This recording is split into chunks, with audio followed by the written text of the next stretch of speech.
বিসমিল্লাহির রহমানির রহিম। আসসালামু আলাইকুম। কেমন আছেন আমার প্রিয় বন্ধুরা?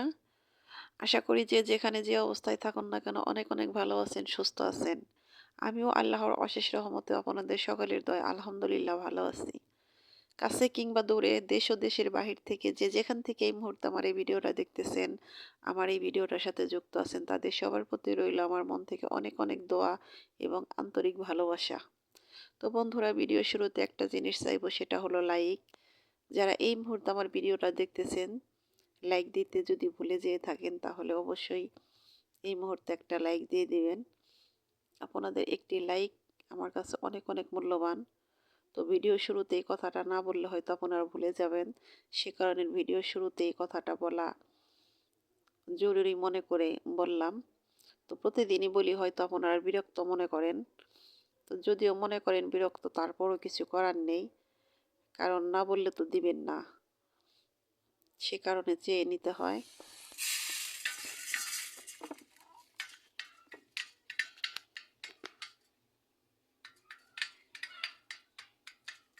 তো বন্ধুরা, আমাদের এখানে কিন্তু আবার শীত পড়তেছে, দুদিন যাবৎ বেশ ভালোই শীত পড়তেছে।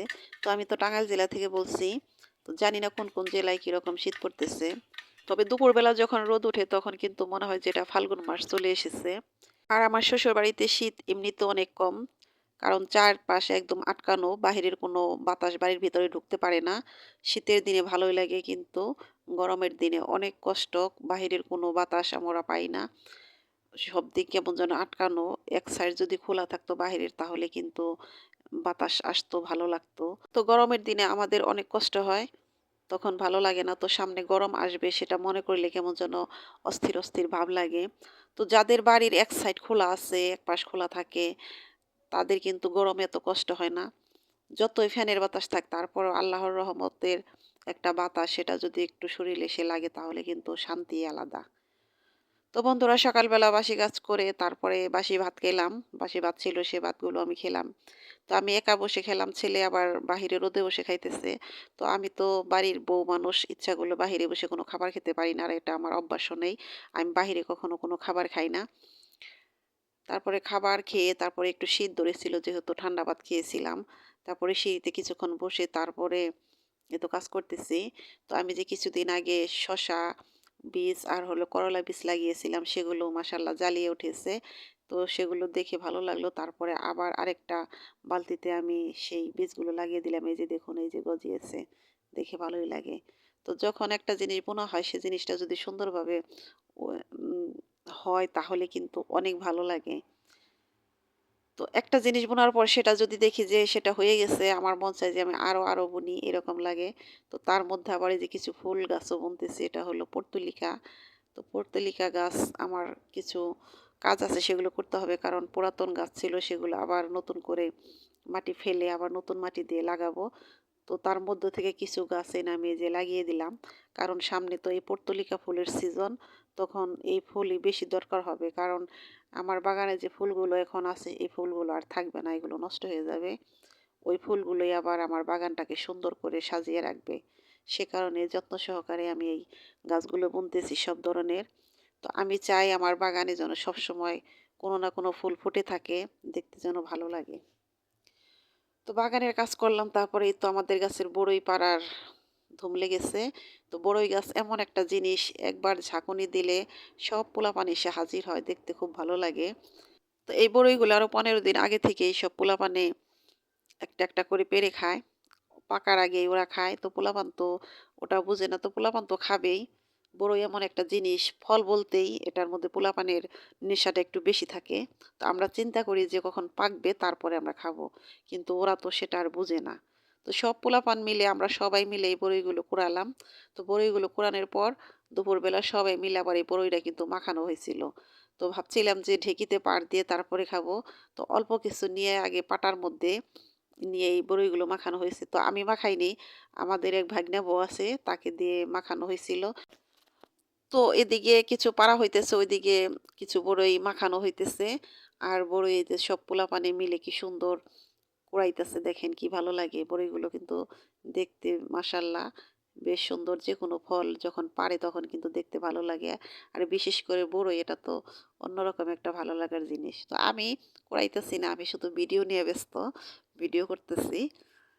তো ওরা সবাই কুড়াইতেছে। আমার দেখতেই ভালো লাগতেছে।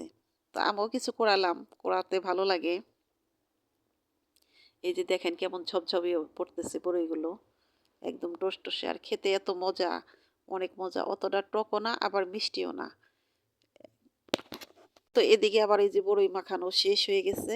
এখন লাউ পাতায় করে তারপরে এই বড়ই মাখা খাবো আমরা সবাই মিলে। তো বড়ই মাখাটা কিন্তু সেই মজা হয়েছিল। এবছরের প্রথমে যে বড়ই মাখা খাইতেছি। তো এমনি ২-৪টা করে প্রতিদিনই খাওয়া হয়, খাই এমনি লবণ দিয়ে। কিন্তু আজকে মাখানো হইতেছে সবাই মিলে।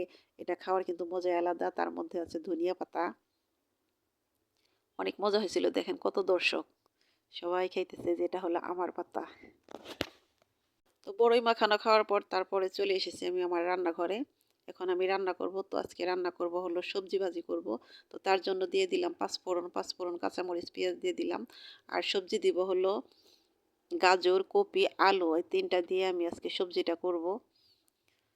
তো এবার সবজি খেয়ে বেশি মজা পেলাম না, কারণ মজা পেলাম না বলতে বেশি খাওয়া হলো না, কারণ বাড়িতে লোকজন একদমই কম। ছোট ছেলেকে নিয়ে আমি এই সবজি রান্না করে, তরকারি রান্না করে খেয়ে শেষ করতে পারি না। তো বাড়িতে কিন্তু লোকজন বেশি থাকলে কিন্তু সব জিনিসই খেতেও মজা লাগে, আবার রান্নাও করা হয় বেশি বেশি, ওগুলা খাইতেও ভালো লাগে। সবজি ভাজাটা কিন্তু বেশ মজা হয়েছিল, এই যে দেখেন কত সুন্দর হয়েছে। তো এই সবজি ভাজিটা শুধু আমি একাই খেয়েছি, আমার ছেলে কিন্তু খায় নাই। আর রান্না করব হলো কপি দিয়ে, কই মাছ দিয়ে রান্না করব।